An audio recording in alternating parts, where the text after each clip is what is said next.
Disney Plus and Hulu better together in a brand new bundle. Ready for an adventure? The greatest stories ever told on Disney Plus with The Mandalorian and Disenchanted. That's wicked. Wicked good. Critically acclaimed fan favorites on Hulu like Pam and Tommy and The Bear. Let's take it up another level. Save big when you bundle both for just $9.99 a month. We're so good together. All of these and more now streaming. Savings compared to regular monthly price of each service. 18 and over only. Access content from each service separately. Offer valid for eligible subscribers only. Terms apply. See DisneyBundle.com for details.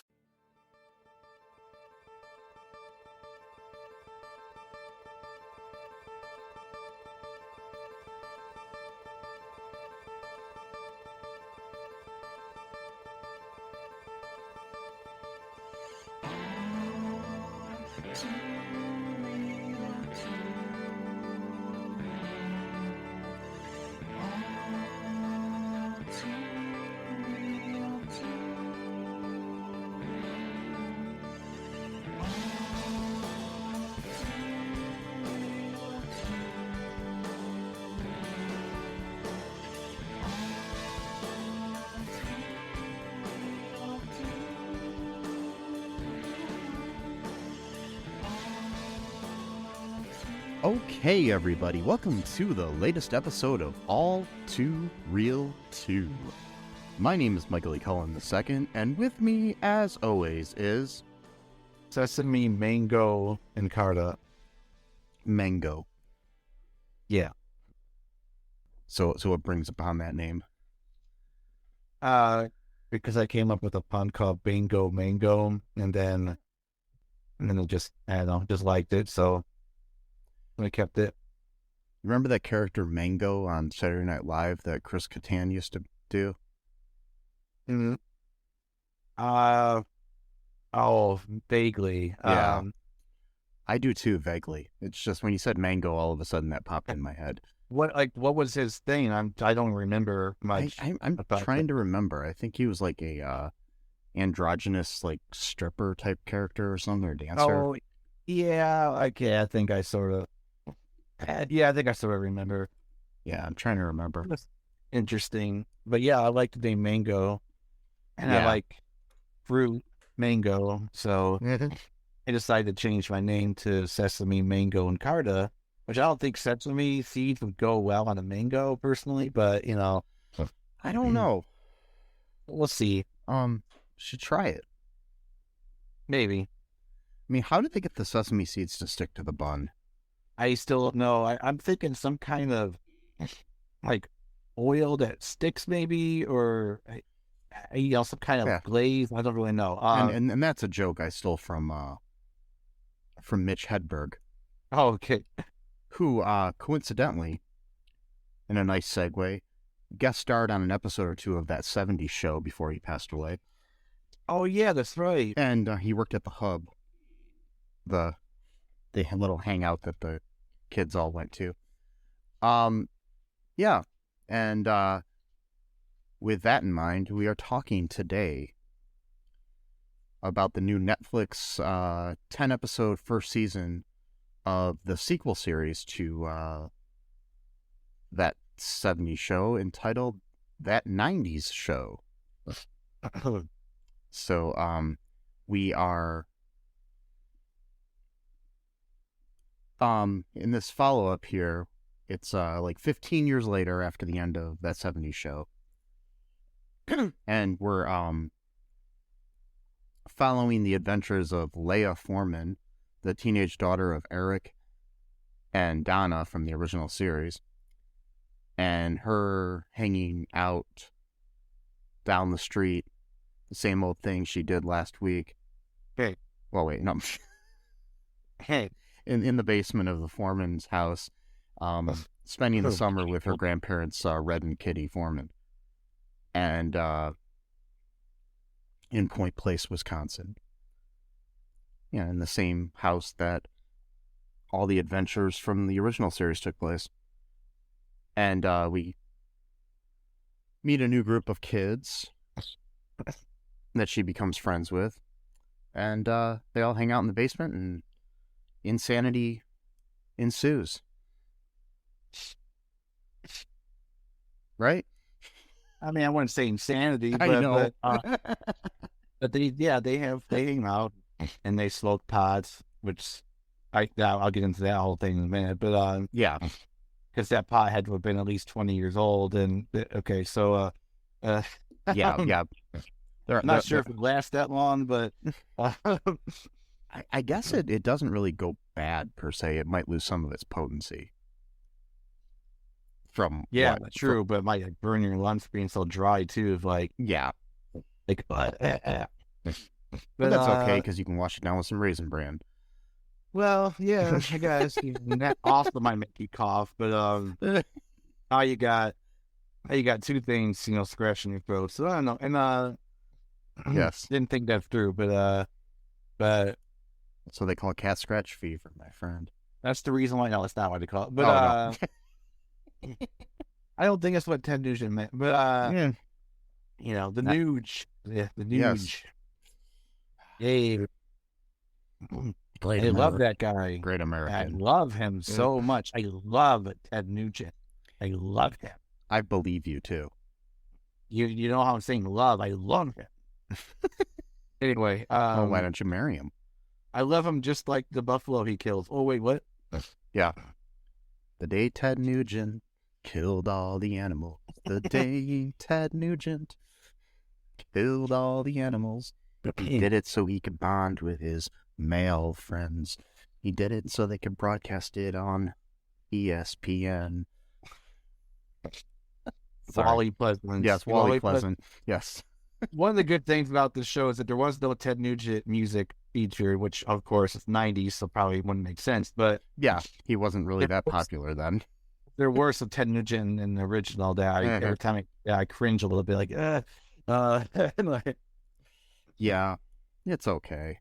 A lot of music's actually not that bad, which makes it more I was gonna say there's a lot of like people that I don't really agree with or like that have actually created good art. So it's not like I can, like Stranglehold's a really good rock song. Then again, he's not singing on that song. He had a singer in his band who actually could sing. Yeah, and then Ted got jealous because he wasn't just like the only star in the band because he has to be like the center of attention always. And then so he fired the guy because he sang too well, essentially. And then, so that's why all the songs suck afterwards because he sings the songs and he can't sing. That's why I got fired from all the bands I was in. Why is that? Because you wanted to be a star or you wanted to... Yeah, exactly. I sang too good and I was too good looking and stuff, Oh, so they're like, I only I could be the star of this band. Anyway, I don't know why. I kind of digressed there. Yes, it's fine. So, all right, let's start out. Okay, I'm just going to ask you blanketly initial thoughts of these 10 episodes. I didn't really like them very much, to be honest. Yeah.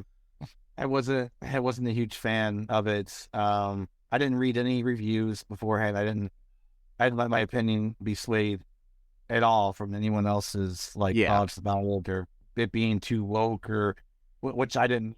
I watched it. I barely didn't see that at all. No. Yeah, I didn't really. I mean, I guess by woke they meant that there was a black character and a couple Asian characters. So I guess to them that's what woke means. So, but to me, other than that, there wasn't. I wouldn't. Yeah. No. Call it that.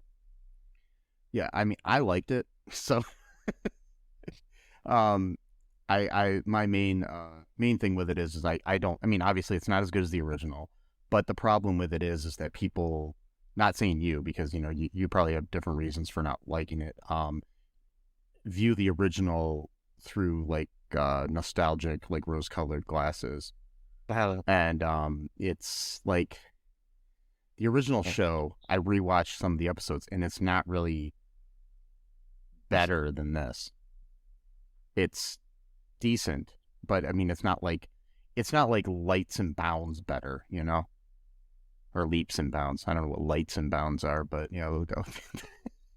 Yeah, leaps and bounds. Yeah. Yes.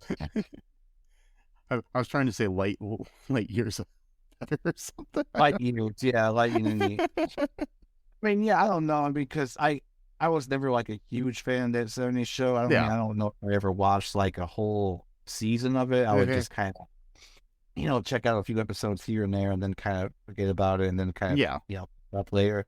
But I don't know. I just I kept picking up like it was almost like a Nickelodeon type vibe or like a Disney Channel. Like I think the reason I think that comes through, and a lot of people make that comment, and I'm not trying to say it's not justified because I think it is. It definitely, a lot of the things in this show would never be on Disney Channel or Nickelodeon. But I think a lot of it had to do. Okay, this was filmed on like tape. hey, The original show was filmed on film, so it has a different look to it. And like all of your Nickelodeon shows, for the most part, are filmed on tape, so it has the same look as a Nickelodeon show.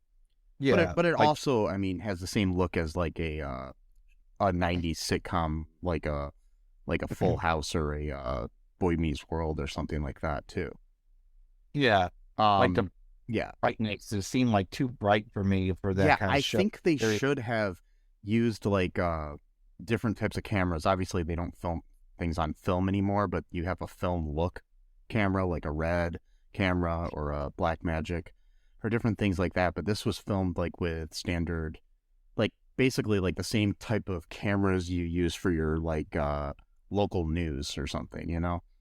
Yeah, Or okay. or that you're going to film like The View, or or even regular news, like or like news you'll see on like Fox News or CNN or something like that,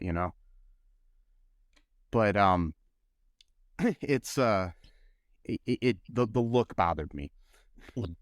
I would have preferred it be on a film type of look. That was my main issue. My other issues with it is that there were some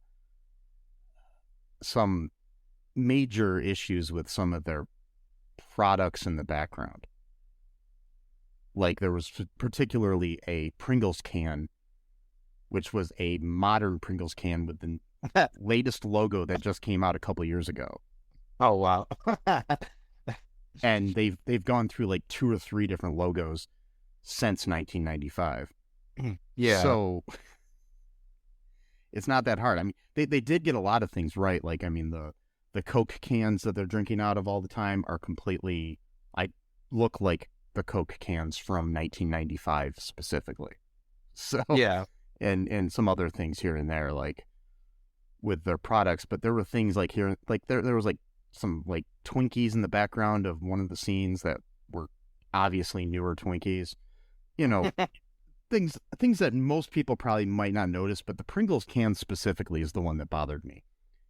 Because it was very like, and I think if you did film on film, which is a little darker, you might not have noticed it as much. Because they had a lot of inaccuracies on the with products and stuff on the original show as well, but for some odd reason I don't think they were as noticeable because of the way it was filmed. Especially too if they're doing a period piece, that they should probably try to at least do like a. I don't think it would be that hard to print up a Pringles label and put it on the can from that era. Yeah. Just if you can't find a Pringles can from that era, that's fine. Or or you know what? Why do you need a Pringles can in the background? Yeah, why don't you just have like a generic, version of Pringles, which they don't taste as good, but whatever. And then or you could just have a random other product there. It doesn't have to be, But when you got something as recognizable as a Pringles can, it's just kind of, that's what killed it for me. But I will tell you, I think I liked the show. I hope it gets a second season because it needs to develop more. The problem with a lot of these Netflix, shows and a lot of streaming shows lately is that you only give them like 10 episodes to develop in a season. Whereas, regular sitcoms on network television get like, 20 to 25 episodes, to develop. Yeah, per season. Yeah. Yeah. And this is just, these kids are obviously, they're most of them are some of them were good actors. Some of them I think need a little work, but then again, so did the kids on that 70s show if you watch the first few episodes. So they developed after a while, but it was like, and you're not going to have the instant chemistry like you do on all shows. It's not like where with like Friends or something, you had instant chemistry with those actors that was kind of in there because they were all, well-established good actors, even though they weren't like well-known when that show came out. Or even, the original, that 70s show, a lot of those kids had acted in things before. This, you've got like the kid who plays Jay Kelso, who is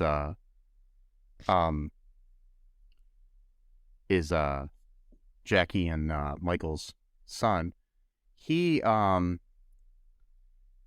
had acted in, coincidentally, a Nickelodeon show called Nicky, Ricky, Dickie, and Dawn from when he was a little kid. So he was in that from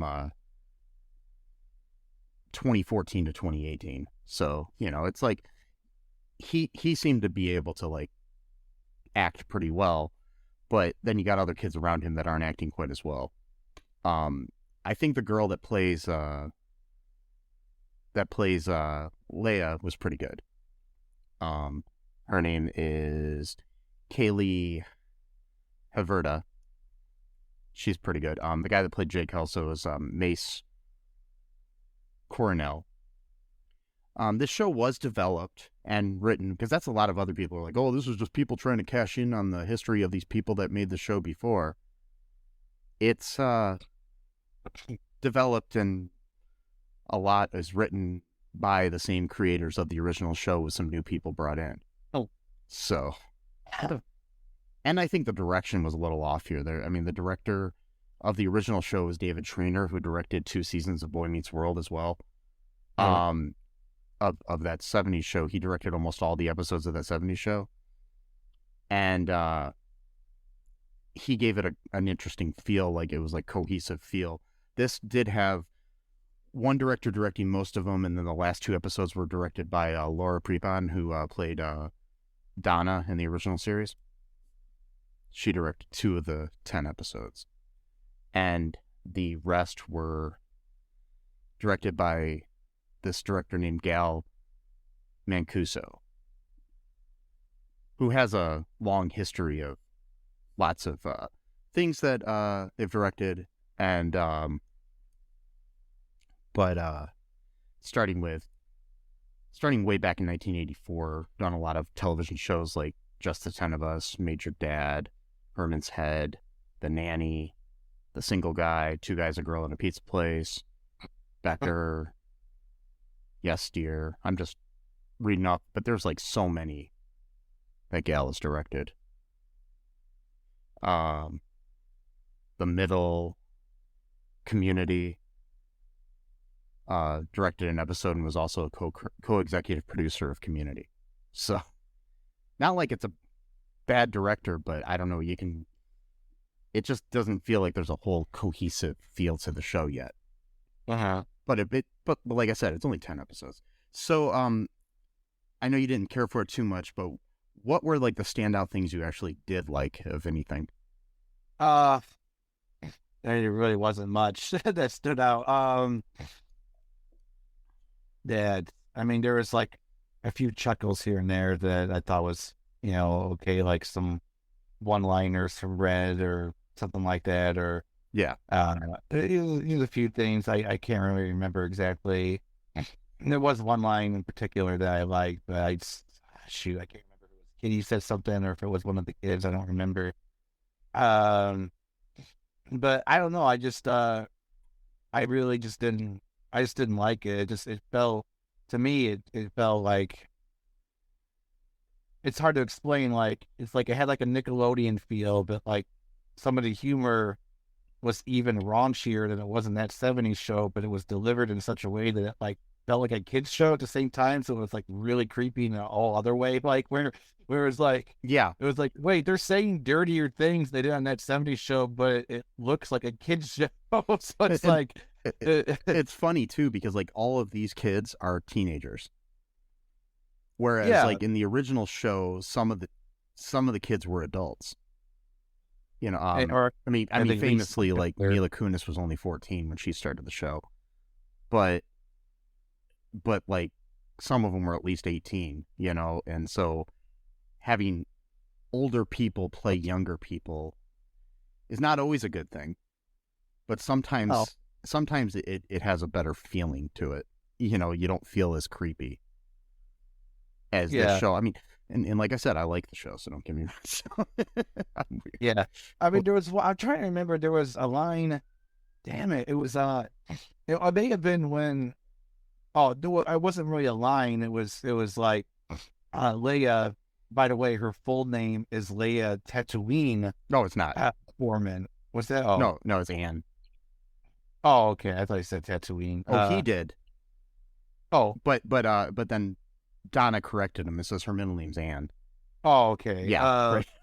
So she was, because they were doing this whole will they, won't they thing with her and Jay, and she was going to talk to him at the hub or whatever it was, and he had just basically like made like a new girlfriend or go on a date with her or whatever, and she didn't know what to do, so she just pumped a bunch of ketchup in her hands. That was funny. Like, I'm just gonna get some ketchup here, and so like that's the other thing too, is like I felt like they were trying to like do like overkill of like trying to like one up that 70s show sometimes, where like they made her like the Eric of the group, but she was like way dorkier than Eric was even, like, and I don't know, it just sometimes it felt like try hard almost, like I don't know, just to me, I don't know, it's just hard to explain, but I understand.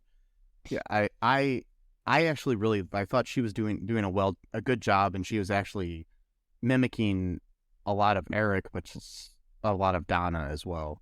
I think she pulled off the mix pretty well. Yeah.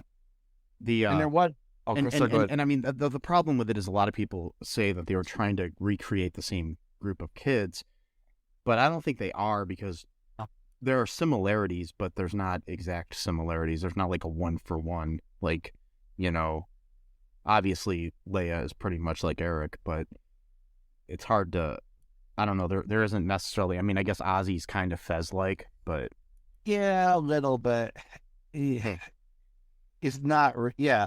Like, I mean, yeah, because like, you know, like, I mean, that's the thing too, is like, you know, we know who their parents are though, so like, we don't really know, I guess we sort of know a little bit of the parents of some of the kids, like Eric, obviously, but like, you know, their personalities may have also been kind of a mixture of the two, you know, their parents or whatever. So like, and there was another part that I did like, those where she went to kiss Jay, and she had like her hands like facing backwards, or like, I mean, arms, like she was like skiing basically, because she was like overthinking everything basically about, because someone got into her head about something, so she just, that's the other thing too. So like Eric was kind of like, I would say Eric's more of like a dork than a nerd, because nerds are usually like really smart, and he seemed like he didn't really care about school all that much, whereas Leia like really is into like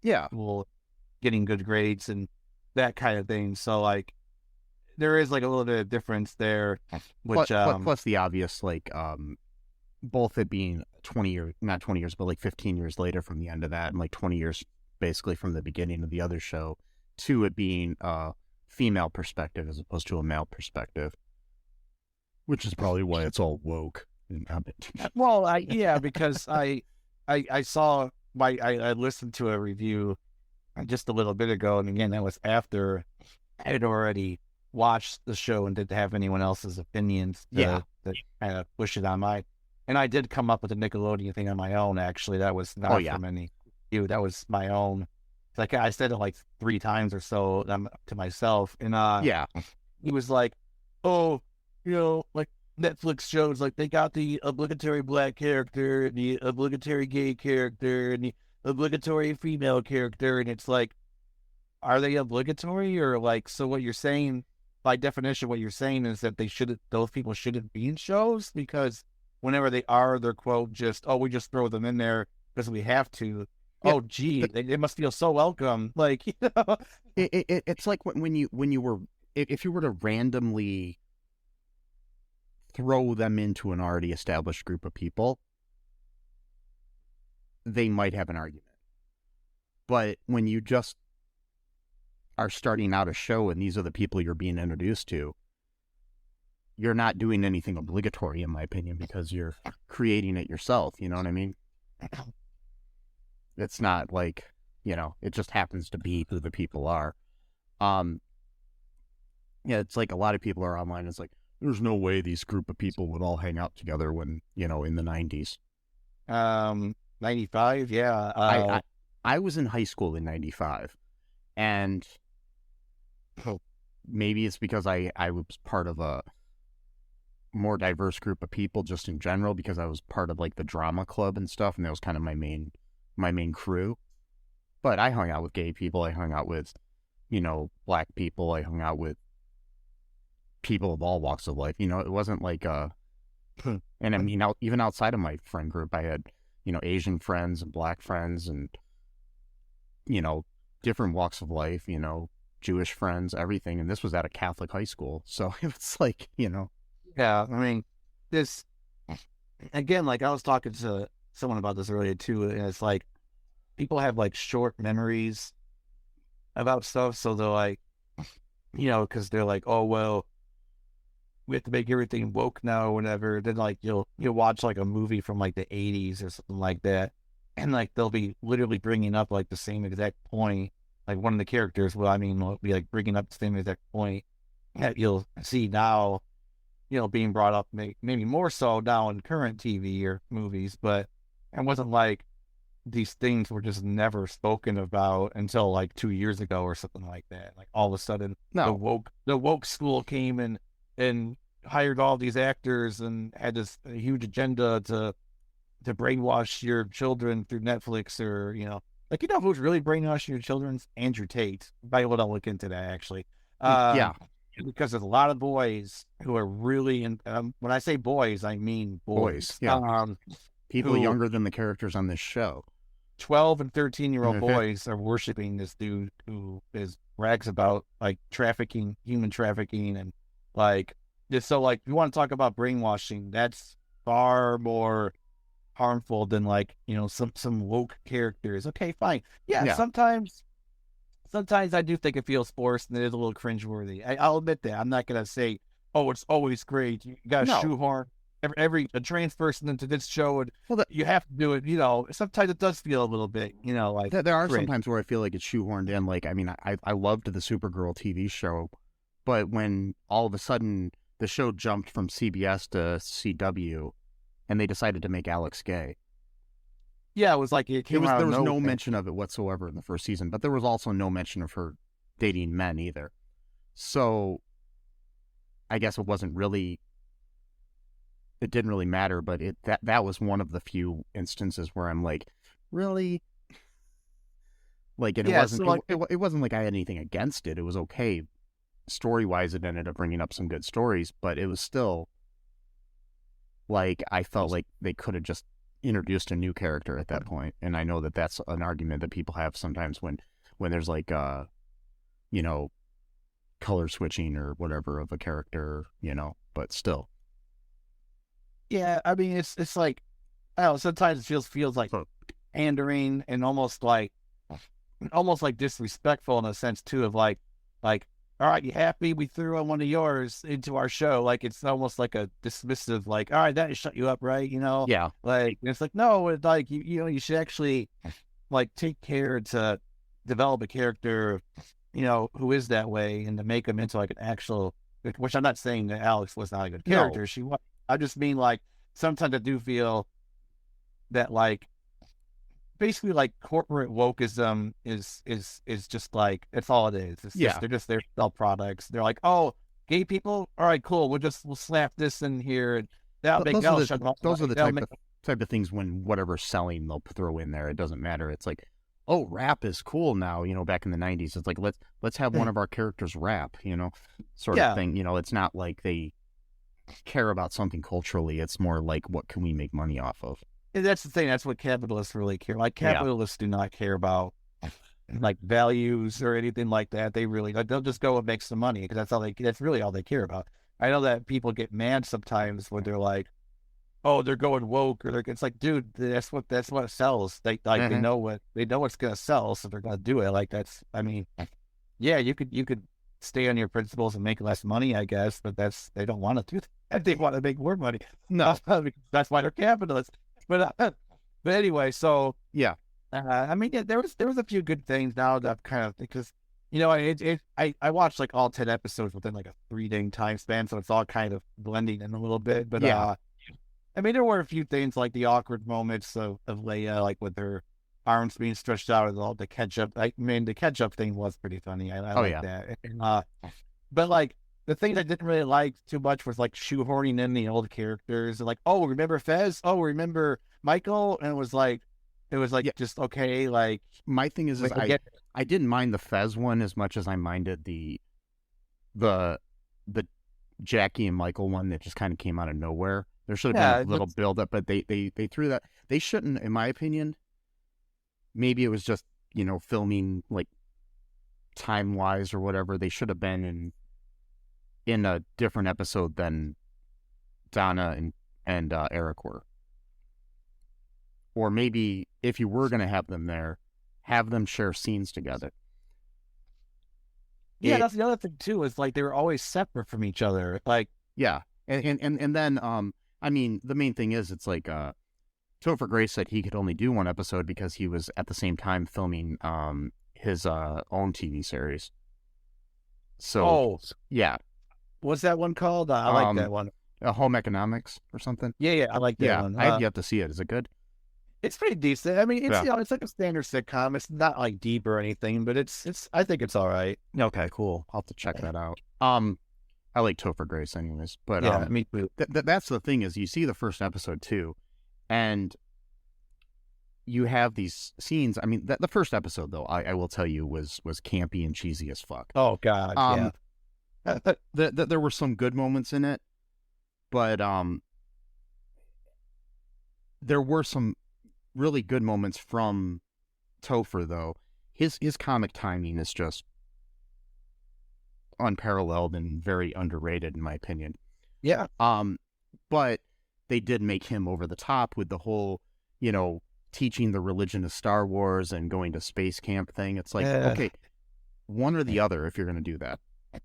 See, I hate it when they do that stuff. It's like we get it. Like, you don't need to hit us in the face with it. Like, because even then, like, that's the whole thing I was talking about, where it's like over exaggerated stuff. So it's like, yeah, we knew Eric was a nerd in that 70s show, but he was like a cool nerd. Like, that was like that was his whole dynamic. Well, he was like a stoner nerd, It was like, that's the thing too. He was a stoner nerd. He didn't really like school, but he was sort of smart enough to skate by anyway. That was kind of his dynamic. And now they're like, oh, he teaches Star Wars, and And I mean, I know that they did go overboard towards the end of that series too with that, like with him liking Star Wars. I didn't watch. I mean, I watched every episode of that show, but it did get kind of real lame towards the end, especially after he and Ashton left the show too. So, yeah, when Eric Forman, who's the main character of the show, leaves, it's like when Valerie Harper left Valerie's family. I mean, Valerie, and then became Valerie's family. It's like, okay, let's because they had her killed in a car accident. Yeah. Then they changed it to another show. And then they changed it to Hogan family. That's right, Hogan. Yeah. So it's but like, it was over the top where it's like space camp. We're going to space. I'm like, come on, dudes. Like, we get it. It's like, my thing is that they should have. So first you have the thing where obviously there's a Star Wars feeling there. His daughter's name is Leia, after Princess Leia. Then on top of that, he teaches the religion of Star Wars in college. Then you have the space camp thing. It's overkill. Yeah. It is. And also too, the other overkill thing was like their whole like stunted relationship between Eric and Red. You think like by now they would have figured something out 15 years later. I mean, there were a couple scenes there where it was like, oh, you're upstairs people now, and and then when I did find pretty funny though when Eric did say the whole, foot in your ass sort of thing, like Red. Oh yeah, To yeah. Leia, and then Red was like, "I never been prouder of you." But then they had to undercut the joke with another joke. Exactly. See, that's the thing too. It's like, and then plus too, like I was afraid after the first episode. Like, I don't know if I can watch 9 more of this because, like, so when she first gets there, she wants to like shoot some baskets because she's like, she's different than her dad. She doesn't want to be like a carbon, copy of her dad. Just like Eric didn't want to be a carbon copy of his dad. So she wasn't really into like space camp stuff or whatever. So then, as she's shooting hoops, in the driveway, she hears some music being playing nearby. And it turns out that it's next door. That's, Donna's house where she used to live. And then a new character called Gwen, which later on becomes like her best friend. Yeah. Well, one of her best, I guess, her best friend in the show. And then she's playing, she's singing. Alanis Morissette. Alanis Morissette. To remind, how's it go? How it remind you? You ought to know. Yeah. You ought to know. But like, again, like it reminded me of like a Disney show, like Nickelodeon. It was so like campy. Like it's the lighting. Like it is the light, but it's not just the lighting. It was also the way she played it. It was. Oh yeah. It was like, and then she's like, what are you doing, creepo, or something like that? Because she's like staring through the window.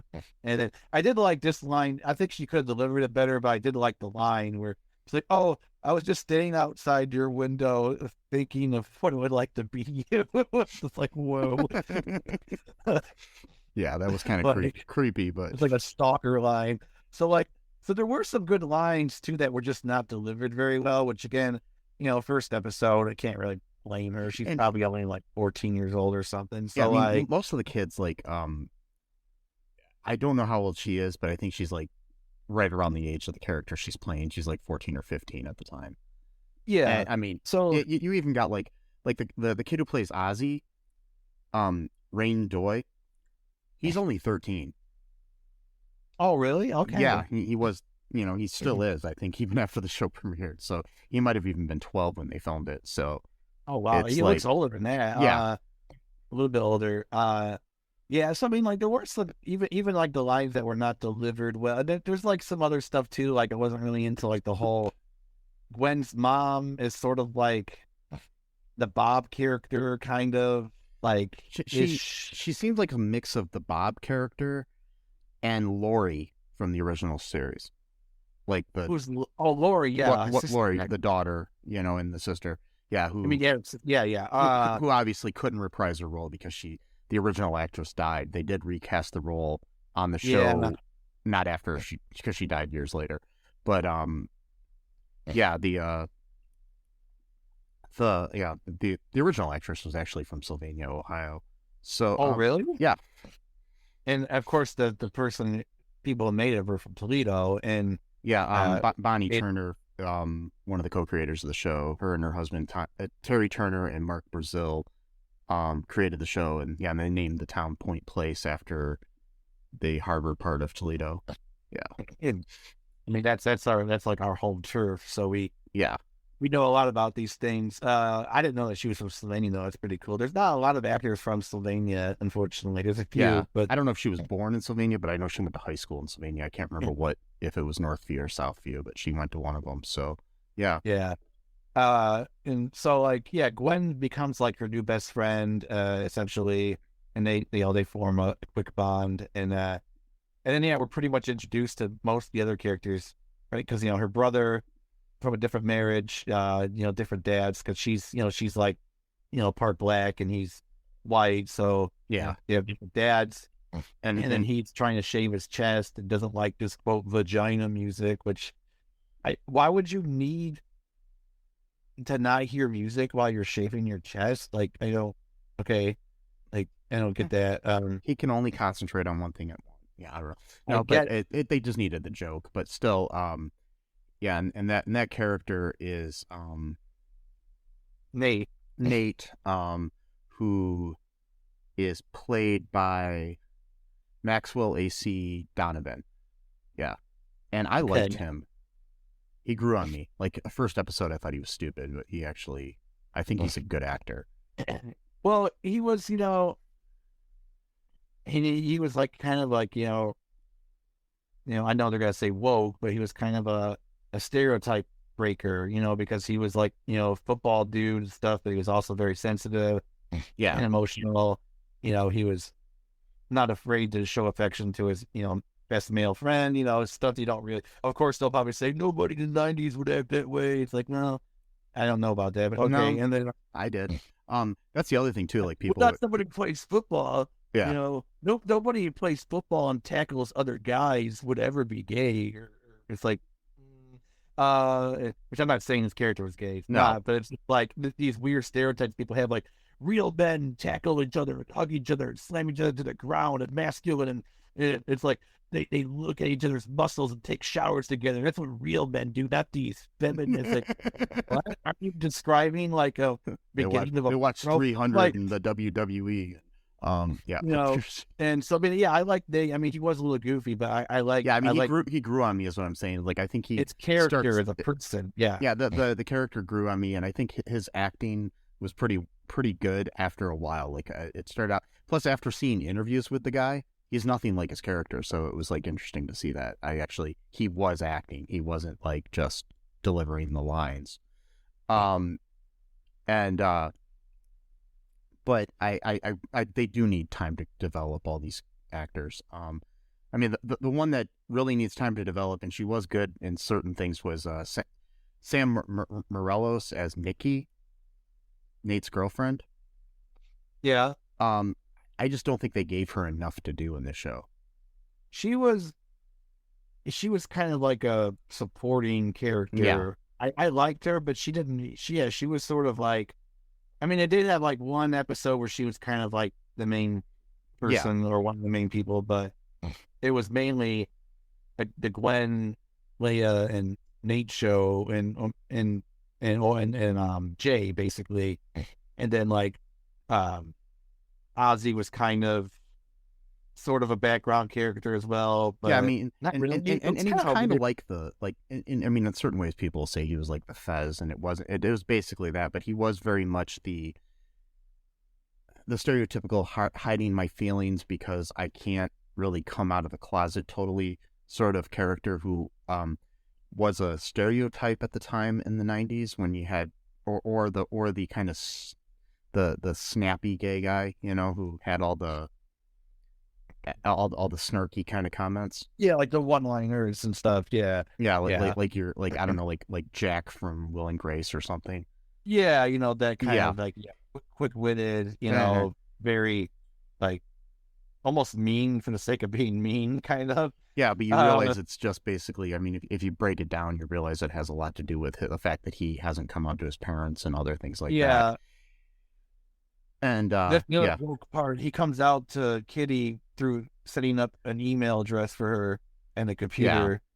Yeah. And that was the other thing too. People are like, nobody would have hung out with a gay kid in the 90s. Like what? That's what they're saying that they would like not do. So you're basically just admitting you wouldn't know. And it's like I hung out with people who were openly gay and people that were closeted gay. Yeah. When I was in high school. At the same time, so that's why I hate these and earlier too. So yeah, yeah, that's why I hate these anti-woke arguments, because what they're essentially saying is that they'll only accept certain people as long as everyone else does, so they don't have to rock the boat. So it's like, oh, most people don't care about gay people now. Okay, fine, that's awesome. Yeah, you're okay. But it's like the 90s, like, oh no, I might be in the minority here, so I can't take a stand. Like you're a weakling little person. Like like quit being the bitch, And like the same thing now with trans people. If they bring in the trans character next season, oh God, you're gonna be seeing nothing but Shapiro. I'm just gonna not be on YouTube for like a year at that point. No, they won't. I don't think, but but who knows? But you've got and people are like, oh, there was no gay characters in the original series. We just covered the pilot episode of the remake for a previous episode. And there was an openly gay character in the first episode of the TV show. The mechanic. Yeah. Might not have been one of the main characters, but... No, but but throughout the show. And Joseph Gordon-Levitt played a gay character in an episode who fell in love with Eric. So, oh, yeah, that's right. Yeah. I forgot about Yeah. It's right. Yeah, I remember that now. You know. But that mechanic, though, he may have been a bit character, but he pretty much launched the whole dynamic, because without that, Michael and Jackie probably would have broke up. Yeah. But then stayed behind because he demanded 2 tickets to fix the car for free because there was money for it. And so, like, you know, he was an important character. He wasn't the main one, but no. And yeah, and that's the other stereotype shatter stereotype, is he's like a mechanic, you know? Yeah. Like, oh, mechanics are these, you know, go to Hooters and they drink buffalo wing sauce and they slap the buffalo wings on their face and get their faces all hot with the hot sauce, and they're burning their lips and their eyes, and they're like, yeah, I'm those big tits on those waitresses, you know, type of thing. And, you know, instead, you know, you come back to us. Come back to us. You're breaking into a character. No, I'm not. This is my personality. This is who I am now. I hope not. Anyway, so I am a mechanic that goes to Hooters, and I drink buffalo wing sauce. I slap it all over my face. I burn my eyes. The more burns, the better. I just open my eyes and shove it in there. I can't hardly see the Hooters waitresses because my eyes are watering, the tears mixed in with the buffalo wing sauce. That's what a real man does. A man does not love other men. Except for my favorite football player, who I have like 18,000 posters of, and he's on my fantasy football team. Keyword on fantasy. Anyway, sorry. I'm having a little bit of fun at their expense here. Yeah. So, so anyways, we do have, like we were saying, we did have other characters besides our main group there. We had a new character, Sherry, who is the new neighbor to the Formans, which we kind of talked about. Andrea Anders, who used to be in the TV show Joey, playing, and she's actually from Wisconsin in real life. I was looking up some stuff about her because I was wondering where she was from before. So I don't know. I never really watched Joey, so I didn't know, but she's been in other things, but I guess that's the only thing I can remember in my brain. So, she played the character Sherry Runk, who is the mom of Nate and Gwen. And kind of like we said before, the surrogate, almost like a surrogate daughter to Red and Kitty. Yeah. Way over the top. My least favorite thing of the whole show. Nothing against Andrea. I just think it was the way that it was written. So, I mean, they tried to lampshade it by pointing it out that it was cringe, but it's like, how about you just don't make it cringe? Yeah. I will tell you that the one thing was pretty funny though, because she was using the shower in one of the episodes at the Foreman's house because there was an issue with her shower. Yeah. And she was in the bathroom for some reason using the shower in Red and Kitty's bedroom suite, and yeah, exactly. Like what? And Red and Kitty went up and had sex, and she just they get done, there. and she comes out and she's like, "Is it safe?" You know, that was funny. But I mean, yeah, she's like, "Well, I gotta write this one out." Yeah. So, yeah, she was okay with the character. It was a little bit. I just think it was a little bit over the top, and then added in the fact that she was dating Fez, who is always over the top. It was like 2 over the top characters together is kind of like overkill. Well, it was over the top, but it was also one of those things of like one of the odds type of thing. So it's like, okay, so your granddaughter is dating Michael Kelso's son, and your next door neighbor is now dating Fez, who used to be one of your sons. You know what I mean? It's like, Wisconsin's not a the Point Place is supposed to be like a real small like suburb, but still, it's like okay, well, yeah. But still, yeah, it's like, come on, like, you know. And that was the other thing too. So when they started bringing in those characters, I was hoping that, like, you know, at some point they would all be together. I mean, I know it wasn't going to be their show, but it would still be nice to like have, you know, like, for example, like have all of them in the basement smoking pot, you know, or something, each other or even years. Nothing somewhere like else, that, even, you know, it'd be cool. hopefully, if we get a season 2, they do that, that they're able to work around the schedules of all of them. But you've got I was surprised that we got so much of Wilmer Valderrama in this show because he's currently on NCIS. So yeah, I know exactly. That's like his new gig for the past 5 years, something like that, or longer. I don't know. I don't watch that show, but it's good in there. He's a lot different than Bez. Oh yeah, character. He's a good actor. But it's like, I understand they all have other things going on, so it's like, but it'd be nice if you could figure out a way where, hey, on this one day, we're gonna film all of you for one scene or something,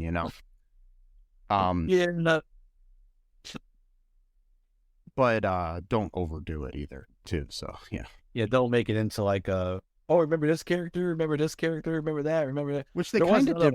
They kind of did that with Tommy Chong, but he was okay. I like Tommy Chong, so yeah. Right. I mean, that was he was Leo. I mean, you can't have a show without Leo in it. I mean, yeah, you can't. We did have one episode where which I thought was cool. They did some references to Kevin Smith and Clerks, and and they went to find there was a guy that had the video Clerks out for 6 weeks.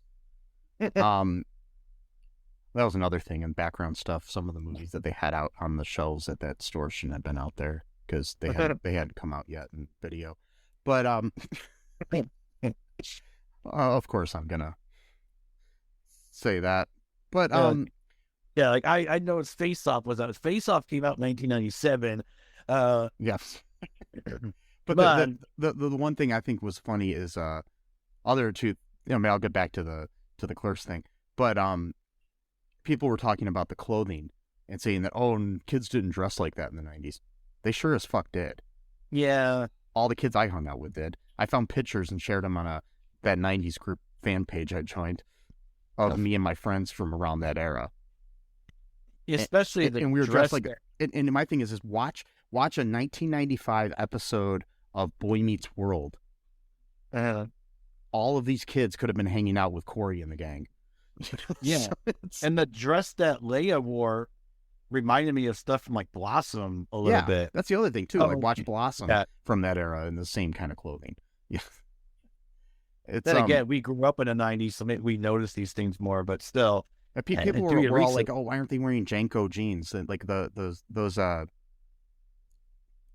jeans really weren't as popular until the late 90s. They weren't. No, they were popular in my particular junior high school among a few people. Yeah. And it was only like a clique of people who wore them. It wasn't like everybody was wearing them. So, and then some people are like, well, my friends and I didn't dress like that in 1995. And it's like, well, maybe your friends had a different fashion sense than these. It's like, your friends now represent everybody who grew up in the 90s. Okay. And the thing is with the 90s too, there isn't like there are some kind of styles here and there that are specifically 90s, like, like frosted tips and, and grunge and, plaid, which they made a big deal about in this. And,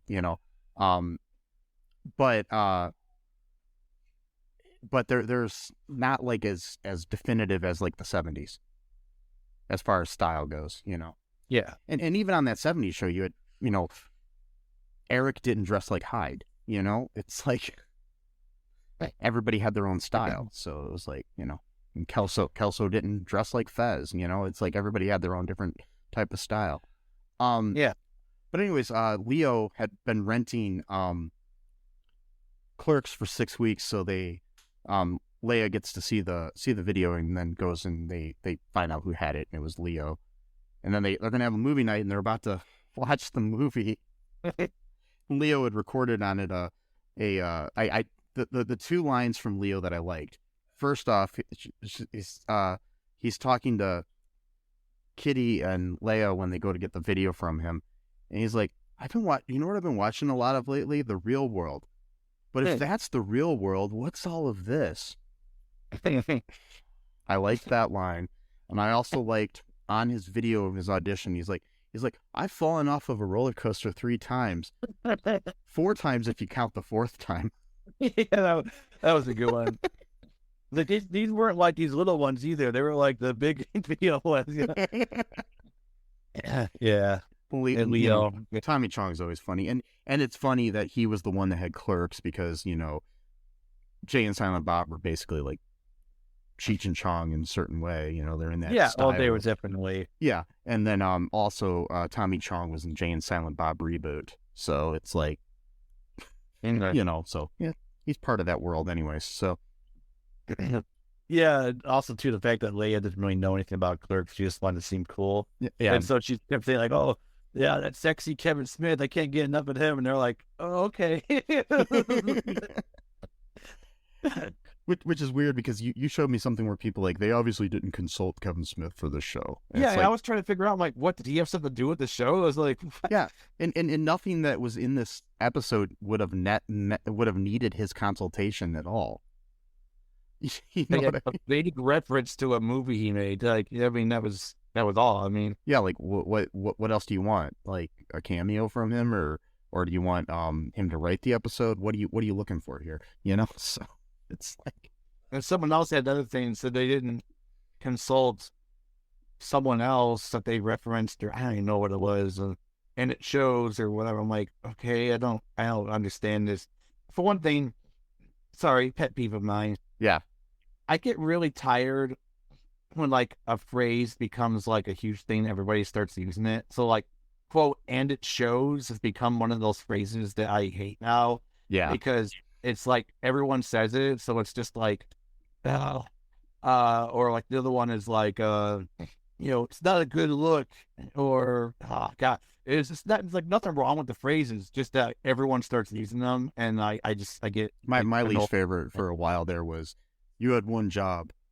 Yeah, oh God, that one. or the other one I like is where it says, "No one, absolutely no one," and then it has like things like, okay, that doesn't make literally any sense at all. That's the other one too, saying literally too often. I just did it, but yeah, it's like, so who's no one? Like, why? Like, doesn't make any sense. Why would no one say something and then someone else would say it? Like, it doesn't make any sense at all. It's stupid. And another one too is you said the one about that was your one job, and then there's another one I had on my mind. I can't think of it, but it's equally stupid. And yeah. Anyway, but yeah, I've been seeing these posts too about like, oh, they didn't consult the last word set, and it shows. I'm like, so what? That she's be consulted about how exactly her song's going to be used in the show? I mean, I guess some artists care about that kind of thing, but even then, it's like all it was a girl singing along to the song. That was it. Yeah, like, it was. What did she do wrong? Like people sing along to songs how they want to, no matter what. I've sung along to the song. It doesn't mean, did I do it wrong? Did I have to consult Alanis before I started singing along with the song? I mean, yeah, did I have to consult Miley Cyrus when I was singing "Party in the USA" in my car, or Beyonce's "You Don't Know About Me," in my car? I mean, two of the greatest moments of my life were witnessing you do that. My phone, so. Like, "Hey, Miley, is it okay if I sing this?" Like, Beyonce, by Miley? The way, no wait. No, by the way, Beyonce, will you marry me and divorce Jay-Z? I don't. But think, no. I hate to break it to you, buddy. No, it didn't happen. Well, they're both billionaires, so I mean, yeah. They have like an empire together, so they'd be stupid to. They could own half the world if they want. They have an empire state of mind, actually. Anyway, so so we as far as guest stars, also, like Laura Prepon, who directed 2 of the episodes, appeared as Donna like several times throughout the series, like in quick guest spots, which was good. Also we had would have liked to see more of Topher though, but like I said, he only could do 1 episode. We did have Brian Austin Green playing Brian Austin Green and David Silver from 90210, in which was kind of one of the cringiest. I guess because they did the episode was okay, but they did do like fantasy sequences in the original show, and I just didn't like the way they did this particular 90210 one. And I'm also was trying to wrap my head around the whole 1995 of how did she go on a 90210 marathon? Did she have the show taped? Oh, how was she watching it over and over again? I was confused by that. or maybe they showed like rerun episodes that, well, they didn't really do that back then. So I don't know. I don't think there was like I don't know, unless it was like running on some kind of like TNT or something at the time, you know. So I don't really know what. I think they just made a mistake in the writing, probably script or something. I don't think they went through. But we also had Don Stark back as Bob in the birthday episode. See, that one really bothered me, is the fact that her parents weren't at her birthday party. Yeah, wait, yeah. I didn't even notice that. Yeah, what the hell, man? They mentioned it, though. It's like, oh, Donna and Eric can't make it. I was like, okay. But Donna could just show up whenever other times. Or like, how about a phone call? So you told me that Eric is off at space camp by himself. And they mentioned that he couldn't do it because he hurt himself. Oh, that's right, yeah. Getting out of bed. Oh, that's right, he didn't go to space camp. That's right, yeah. So he hurt himself. Again, trying to overplay the whole, Eric's such a klutz and nerd. Yeah. It's like, hey, we understand it's the fourth drop. We don't need to keep this up. But because he fell out of his bed, he can't call his daughter. So what, his voice is wrong? I mean, maybe it happened off screen. But, yeah. He could have called his daughter and wished her a happy birthday anyway. Yeah. The whole Bob thing was, I don't know. A little over the top. I mean, he always was over the top, but one thing, he looks like he's not doing well. Well, he's old, you know, so. Well, I know. I kind of feel a little scared for him, because he was kind of, and the jokes were kind of not that great, and oh well. I mean, he is 68, not like he's real old, but he's I'm just saying, like, I just felt kind of bad. But then again, Kurtwood Smith is 79, and he looked a lot better. I didn't know he was that old. Yeah, I didn't know either, but and Debra Jo Rupp, I'm wondering how old she is. She's 71 as well, so yeah. Okay. Oh, Kitty? The woman who plays Kitty? Yeah, and Kurtwood Smith, who plays Red, is 79. That's amazing. Okay, so he's been a lot of cool stuff too. And he was in RoboCop. Yeah. Hey, come on, RoboCop. I know. Can't get better than that. Well, yeah, you can, but it's still a good movie. I mean, it's cheesy. It's still a good movie. Mm-hmm. Violent as hell. Jesus Christ! Like, I remember seeing that for the first time, uncensored. Just like completely riddled him with bullets to the point. I'm like, Jesus Christ! Like, do you really need to shoot him that many times? Like, talk about diminishing returns too. Like the whole. By the time the third one came out, it was completely like PG movie, and it wasn't that violent at all and everything. So yeah, RoboCop is a terrible movie. We should review that sometime. Oh, yeah, we will. So the final like big guest star they had was Jim Rash as Fenton. Oh yeah, that's right. Who was like Fez's nemesis from the original series. So yeah, for some reason I don't remember why. I don't know. I mean, but speaking of characters who were gay or vaguely gay, Fenton has always been that way. So yeah, Fenton. Yeah, Fez, kind of. I mean, Jim Rash is in real life too, so it's like, nah. Yeah. I mean, I love Jim Rash, especially from Community and Academy Award-winning Jim Rash. So, yes. Yeah, he's got his. Yeah. For what Academy Award was it for? What film or? He won the Academy Award for Best Adapted Screenplay and received a Golden Globe nomination as one of the writers of the film The Descendants. Oh, okay. With George Clooney. Yeah. Yeah. So. Cool. Yeah, but I mean, I liked it. I mean, the interesting thing is which really kind of bothered me is they had like a kind of a I've heard people call it a plot twist, which I it's like, no, it's just a plot point at the end of the series where all of a sudden Nate and Leia kind of have feelings for each other, and I liked that, but I wish it would have been developed a couple episodes earlier. Yeah, I hated that just because of how fast it was in the last episode, and that was it. I was fine with it, and I thought those were good scenes between the two of them, but they could have been in at least this episode before it. And then you know, but this is kind of what you have this. There's a lot of issues with streaming television, in my opinion, because everything is so like serialized that you have to watch the whole season, especially when it's released like all at once, like Netflix does with this and almost all of their other shows. Like, you know, it's like I kind of miss the whole week to week thing, but then I also hate it too sometimes. So it's like, it's hard to say. Well, it depends on like how many filler episodes there are and things like that. But yeah, I kind of, and like, you know, there is a way to write things in such a way where, you know, you can skip episodes, but there is still a sort of underlying story going on as well.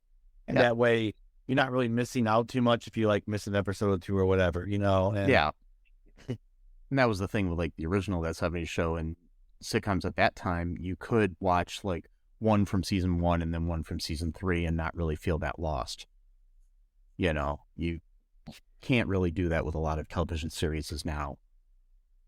And I'm okay with that, but like I was saying though, the thing I hate about like weekly things is like today I was watching Criminal Minds Evolution, and that comes out once a week on Paramount Plus. And I was like, it ended on like this moment where I'm like, okay, I really want to see the next episode now. Like now, like I don't want to wait till next week. Like, well, yeah, like, that's the cliffhanger. Yeah. It just made me mad though. It's like, why are you doing this to me? But that's okay. I mean, that's just the way it is. But that's just the way it is. It's just the way it is, baby. Some things never change. Was it Pierce Hawthorne? So some things are stayed the same, or that's just the way it goes, or yeah. He's like, is that Bruce? He's like, yeah. He's like, if we get sued, like we don't know, and then he's like something like, oh, it's the way it goes. Like, yeah, they got us. Apparently, they actually wrote in the script of the episode of Community, they actually wanted Bruce Hornsby to show up and like punch Pierce in the face, but they like, yeah, we probably couldn't afford He's him. like, hi, I'm Bruce Hornsby, and punches him in the face. Like, oh boy.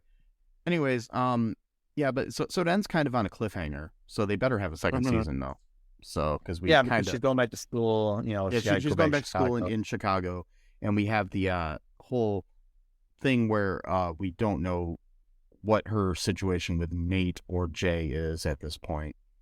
You know, we're skipping over a hell of a lot, and we're just kind of doing a generalization of this thing. Normally we do breakdowns of the full episode, but this was 10, so we're not willing to do that. Yeah. You know, if you weren't happy with that, folks, message me at mike@cullenpark.com and let me know. And I'll send you something. Nice. Something nice. That wasn't a threat. I'll send you something. Give me your address. Yeah. No, I'm not going to send you something physical. I'll just like, you know, I'll write you a poem or something. And anyway, so wow. Yeah. So what any final thoughts or predictions for like another season of the show? Like what you'd like to see if that would make it feel better for you? I don't know, just the lighting definitely an issue. Hopefully they'll kind of come into their own a little bit, not make it feel too forced sometimes, that kind of thing.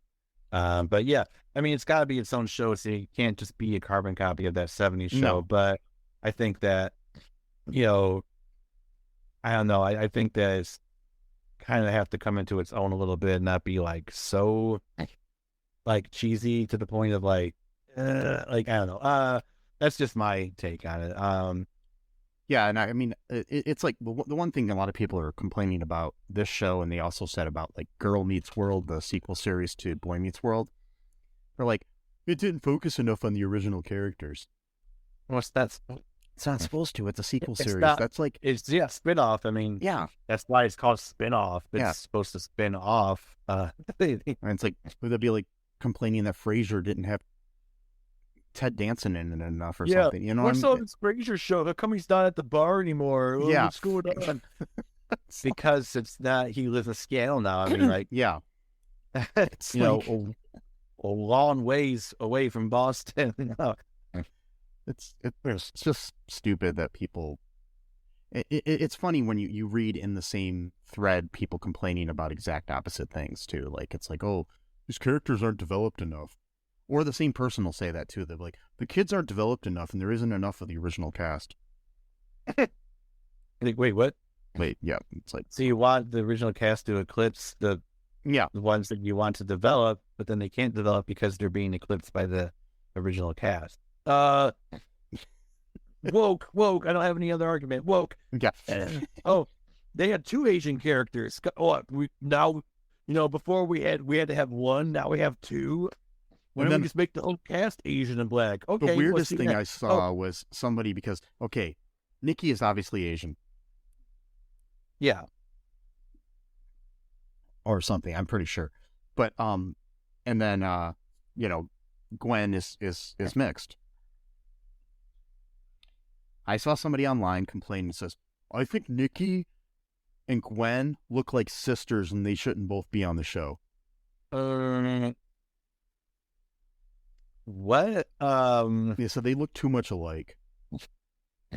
I did not see that at all, and I read that comment like 4 times just to make sure I wasn't misunderstanding what the person was saying.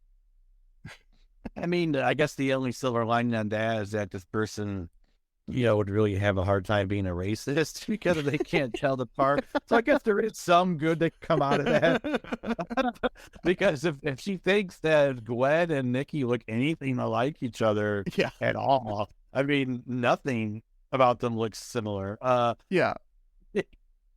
Maybe their height. Maybe they're like around the same height. That's about it. I was like, do you think that Ozzy and Jay look alike too? Like, what's?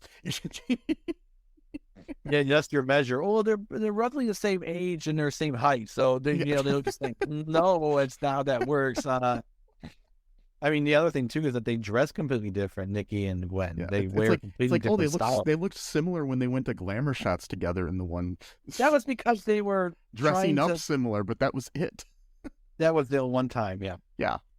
I mean, I probably would have looked like them if I went to glamour shots with them too, but Well, that's why they have matching outfits. That's what that's supposed to do. It's supposed to. Come on, guys, get real with your comments. I mean, I can't expect them to really. YouTube comment section or any comment section, really. Facebook, what have you. It's usually full of. Well, it's all people full want to complain about something. And so people are just so hateful in general when it comes to a lot of things. And it's like I like to like things. That's why I probably have a more positive attitude, not than you, but like than other people in general of this show. And it's just like. I just turn my brain off too when I watch it, and I think it's just sometimes you want like an old style sitcom from because it's got a 90s kind of feel to it, and sometimes you want something more intellectual. But when I just want something to kind of have on, maybe in the background, this is a good show. So it's, I mean, it's better than 2 broke girls to have in the background. Definitely. I do think the laugh track maybe was a little too much on this, but they did have a live studio audience, so. I don't know how much of it was really the audience or if they if they peppered in laughs or not, So I think they peppered in some because it seemed at times it did seem kind of over the top. Laughter was like really, really loud. Because I mean the difference is between this and Nickelodeon did not have a live studio audience for like if you like an iCarly or something. Yeah. I've heard interviews with actors who have been on that show. They did not have a live studio audience. All the laugh track on that was added in post, so that was obviously fake. So it did kind of feel like iCarly once in a while, though. So it's like, or Drake and Josh, or one of those type of shows. Drake and Josh, I got, or even Keenan and Kel, whatever. So what's the bad one? Drake and Josh. Which one? Yeah, which one's the bad one? Drake. Yeah. Drake, okay. Yeah. Yeah. Yeah, Josh is Josh is currently on recurring role on How I Met Your Father, which just came back for another season. So yeah. Yeah, I tried watching the first episode. I wasn't feeling it, so I turned it off. I might watch it. It gets better as it goes, but it wasn't as good as the first season so far. Yeah. But then again, I'll give it time. Watch the next episode and see. But yeah. Anyways, maybe after that season's over, we can cover that season or something. But we'll see, or not. So. But we'll see, or not, because we don't have eyes anymore. Well, yeah, I lost mine in shop class, like Ozzy, and I lost mine from all the lighting. It was too bright. And then, they need to turn the lights down a little. Yeah, a little bit. Turn the lights down. Turn the lights. What? Blow out the candlelight. It's a birthday song. Anyway, that's right. That's not a appropriate song for a birthday song. That was. But that kind of joke was funnier when a similar joke on Arrested Development. Oh yeah. When they were doing karaoke and it was Michael and maybe singing together. Yeah. Afternoon Delight. Yeah, that was. Yeah. But that was because it was played well, and it was they were both singing together, and they're like progressively realizing what the lyrics mean. They're like, wait, what? When you put the onus of realizing the joke on the person doing it, it's funnier than the fact that Bob just went all in on it. Yeah, and the other people are the ones reacting to it. Yeah, exactly. It's just a different flip of comedy that would have worked a little better. But maybe if Bob started singing it and started realizing like, oh fuck, what am I singing? Sort of thing. That would have been funnier. Right. And I would have been okay with the joke. Right. But anyways, any final thoughts here before we wrap things up? No, I think I'm all. My gas tank is empty, and we can't see Cockney Rebel now unless we give 2 tickets away to the British version of the mechanic. Yes, that Sunday show, Days Like These. So, Well, anyways, if there's any other TV shows or anything you'd like us to cover in the future, message me at mike@cullenpark.com, or movies, or topics, anything. Just let me know. Also, be sure to check out all2real2.com. You can get everything there. Check out our YouTube channel and make sure you subscribe and share it. I want to build up our audience on there. And like and comment. The algorithm loves it. Yes, like and comment. And actually send us money. Oh, wait, no. Send us money, obviously, but even if you do negative comments, it's actually better because they love negative comments. So start a fight on one of our videos, and then it might actually go viral. If you have 2 accounts, fight with yourself. That's fine. Yeah, do it all account. Let's do some fake, some trickery here. No. Yeah, no, I'm joking. No. Yeah, don't do that. Because don't do that. We might get in trouble for that. But... Yeah, we get kicked off. Anyways, but subscribe to our show wherever you're listening to it now. Also share it. That's a good thing to do. The best thing you can do, just talk to a friend and be like, hey, I heard this cool new podcast. And then tell them about how much you love WTF with Mark Maron. And, wait. Okay, what? No. Oh, no. He doesn't need me. No, you talk about our show. I'm sorry. I got confused there. He doesn't need any more promotion. He's he doesn't. fine. No, you tell everybody how much you love Joe Rogan. No, wait, no. No, because nobody does. And, well, except for people who don't know better, but, yeah. Probably actually a lot of people do because he's well liked. Anyways, so here's a better thing. Message Mark Maron and Joe Rogan and tell them about our show. Oh. I'm good with that. That's nice. Yeah. But anybody, just tell them about the show. Just be like, hey, check out the show. You might like it. And then tell them to subscribe and make sure you do it too. Have your puppy subscribe. I don't care who subscribes, just somebody. And also check out our Patreon and our TeePublic. Lots of cool stuff there. And I don't know, am I forgetting anything here? No, you just say that you love them and I love them. Oh, yeah. Okay. Anyways, folks, guess what? I love you. And you know who else does? Sesame. He loves you to iddles and biddles. And and until next time, bye-bye. Thanks for listening to All Too Real 2 podcast, a Cullen Park production. Produced and edited by Michael E. Cullen II. Music by Matthew Hawes. Subscribe and share the show. Visit us at cullenpark.com.